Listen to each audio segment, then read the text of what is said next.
Hi friends, इस video में हम पिकाटिली एग्रो के बारे में डिस्कस करेंगे। पिकाटिली एग्रो एक अल्कोहल बनाने वाली एक कंपनी है।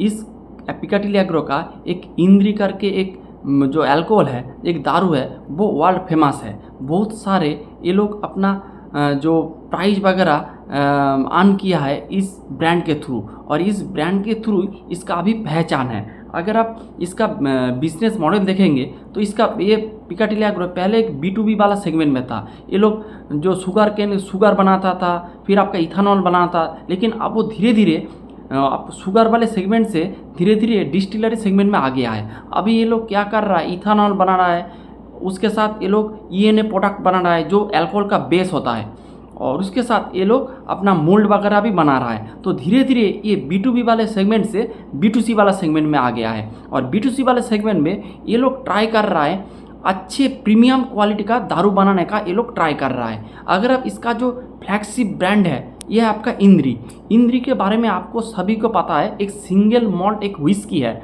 और इसका बहुत सारे कैटेगरी है। ये लोग सिर्फ इंद्री नहीं बनाते, उसके साथ ये लोग कश्मीर करके एक ब्रांड है, उसके साथ आपका एक ब्रांडेड राम भी है।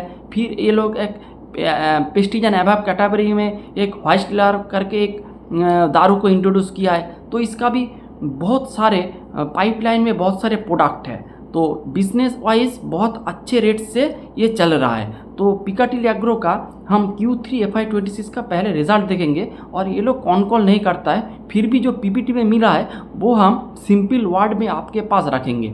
तो Q3 में इसका रेवेन्यू ग्रो किया है 52% ईयर ऑन ईयर बेसिस में, और 9 मंथ में 26%, और इसका EBITDA 56% से ग्रो किया है, और 9 मंथ में 35% से EBITDA मार्जिन ग्रो किया है।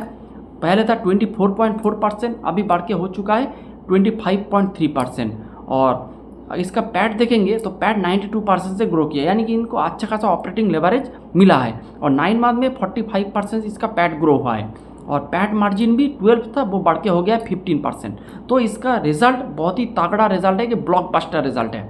फिर चलते हैं, इसका जो डिस्टिली जो ग्रू है वो 55% है, शुगर का ग्रो है 32.2%।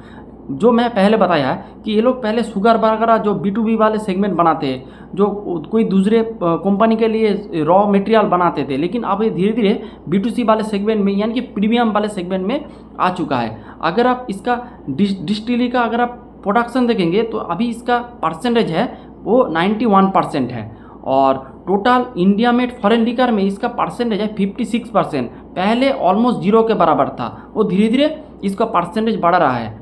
तो ये बात है। और इसका अगर आप पेशेंस देखेंगे तो पूरा ऑल इंडिया में इसका प्रेजेंस है, उसके साथ ये लोग और कुछ जो कंट्री में भी, जो फॉरेन कंट्री में भी इसका अभी प्रेजेंस है। इसके साथ अगर अभी इसका जो मेन जो थीम है जिसके लिए ये बिजनेस अभी डिस्कशन में है, वो है इसका कैपेसिटी एक्सपांसन। अगर आप देखेंगे अगले 1-2 क्वार्टर में इसका ग्रोथ था डबल डिजिट में, यानी कि 15, 16 या फिर 20% इसका ग्रोथ चल रहा था। लेकिन आप देखेंगे इस क्वार्टर में आपको रेवेन्यू में बहुत ज़्यादा जाम मिला। इसका 2 रीज़न है। इसका मेन जो रीज़न 2 रीज़न है। एक है आपका इसका भी कैपेसिटी यूटिलाइजेशन बढ़ गया है। अगर आप देखेंगे इसका जो हरियाणा का इंद्री करके एक लोकेशन में इसका जो प्लांट था, ये लोग छत्तीसगढ़ में एक और प्लांट को ओपन किया है, और उस जो हरियाणा का जो प्लांट है उसका ब्राउन फील्ड एक्सपेंशन किया, और छत्तीसगढ़ का जो प्लांट है उसमें ये लोग ग्रीन फील्ड एक्सपेंशन किया है। और छत्तीसगढ़ में अगर आप देखेंगे, पहले हरियाणा का डेटा बता देते हैं।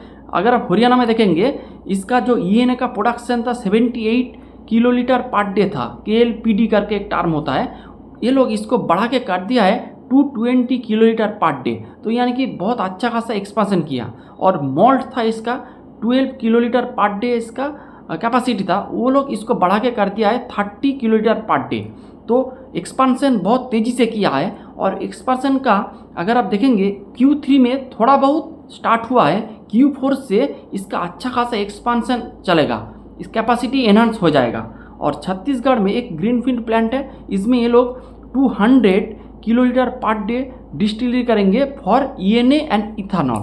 तो छत्तीसगढ़ में भी इसका जो प्लांट आ रहा है उसमें भी जो प्रोडक्शन Q4 से स्टार्ट हो जाएगा। थोड़ा बहुत प्रोडक्शन Q3 में भी स्टार्ट हुआ है, Q3 के एंड में थोड़ा बहुत प्रोडक्शन स्टार्ट हुआ है और जो पूरा प्रोडक्शन कैपेसिटी में स्टार्ट हो जाएगा Q4 में। तो Q4 में आप देखेंगे इसका रेवेन्यू भी अच्छे खासे रेट से ग्रो करेंगे, क्योंकि इसका जो दोनों जो कैपेसिटी है, दोनों कैपेसिटी स्टार्ट हो जाएगा आपका Q4 से।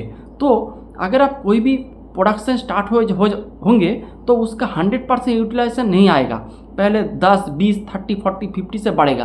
तो आप देखेंगे अगले 1-2 साल के लिए इसके पास अच्छा खासा कैपेसिटी है। तो अगले 1-2 साल ये लोग इजीली 30-40% से ये लोग अपना रेवेन्यू ग्रो कर सकते हैं। तो इसका फ्यूचर जो स्कोप है वो बहुत ही तगड़ा स्कोप है मेरे हिसाब से। Q4 में भी इसको 50% का ग्रोथ आ सकता है, क्योंकि Q3 में इसका सिर्फ लास्ट का मंथ में इसका प्रोडक्शन आया था नया वाला प्लांट से, उससे इसको 50% का रेवेन्यू ग्रोथ मिल गया।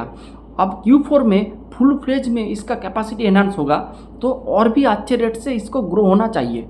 तो ये बात है। उसके साथ ये लोग जो स्कॉटलैंड है, स्कॉटलैंड में भी इसका एक प्लांट वगैरह आ रहा है, उसका भी काम काज चल रहा है, उसका वो भी कमीशन हो जाएगा FY27 के एंड में। तो उसको बात है, बाद में देखेंगे। अभी जो मेन थीम है वो है आपका छत्तीसगढ़ का ग्रीनफील्ड प्रोजेक्ट जो स्टार्ट हो गया है, Q4 से स्टार्ट हो गया है, और आपका हरियाणा का जो ब्राउनफील्ड प्रोजेक्ट जो अभी Q4 से स्टार्ट हो गया है। तो इसका रिजल्ट आपको बेहतरीन रिजल्ट आपको Q4 में देख सकता है। तो मेरे हिसाब से बहुत ही तगड़ा कंपनी है पूरा। और इसके साथ इसका और एक जो प्लस पॉइंट है वो है आपका इसका जो प्रीमियमाइजेशन का गेम। इसका जो मैक्सिमम जो प्रोडक्ट है ये आपका अबव प्रीमियम यानी कि लग्जरी कैटेगरी में है। अगर कोई भी प्रोडक्ट लग्जरी कैटेगरी में होगा तो आपका मार्जिन बहुत अच्छा मिलता है। तो अभी देखेंगे इसका मार्जिन भी इम्प्रूव हो रहा है quarter on quarter, year on year basis में।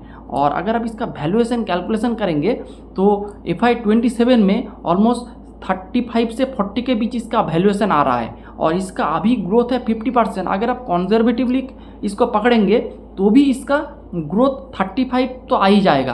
तो आपको जो पेग रेशियो मिल रहा है, एक के पेग रेशियो में बहुत अच्छा फ्यूचर ग्रोथ वाले एक कंपनी आपको मिल रहा है। मेरे हिसाब से ये अल्कोहल सेगमेंट में नंबर 1 बेट है।